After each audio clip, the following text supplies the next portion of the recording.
Who can guess what I'm making today? Yep, these are the Kibbeh footballs that I froze. I think I made them last weekend or the weekend before. And my kids are asking for Kibbeh with Laban. So we call it Kibbeh Laban. That's Kibbeh footballs in a yogurt sauce. Now, here I have water and my rice. The rice has cooked. Let me go higher.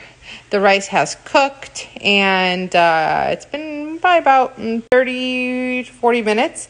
And you want the rice to be really like overcooked because the rice is going to help thicken the yogurt sauce. Now, some people boil these ahead of time. Some people fry them ahead of time. I do not. I just drop them into the yogurt. I don't touch them so that they can cook, and then you're ready to serve. We are going to add our yogurt, and I like this yogurt. It's from Trader Joe's. It's just yogurt. It's organic. It tastes really similar to what my mom makes. And by the way, if my mom saw me adding this, she'd kill me because she makes her yogurt from scratch. So if you don't have yogurt from scratch, this is very similar to homemade Greek yogurt. So I suggest stopping by Trader Joe's. So I'm just going to stir this up. And then to this, we're going to add, you have your yogurt in there. Now, I don't use the egg method.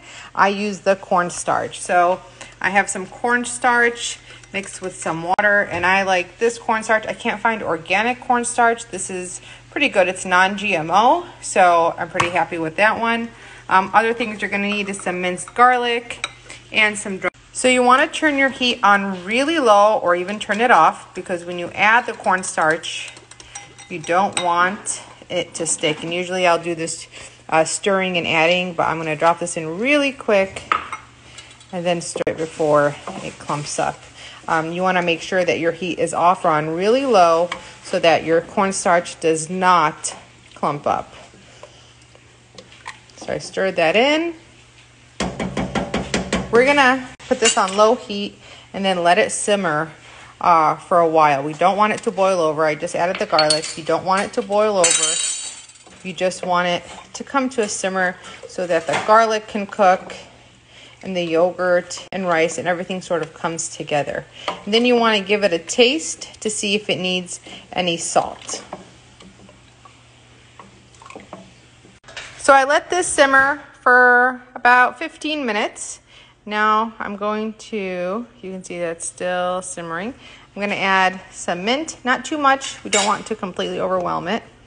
Give it a nice stir. And if you don't like mint, you can leave that out. It's not that big of a deal, but it's definitely authentic to this recipe.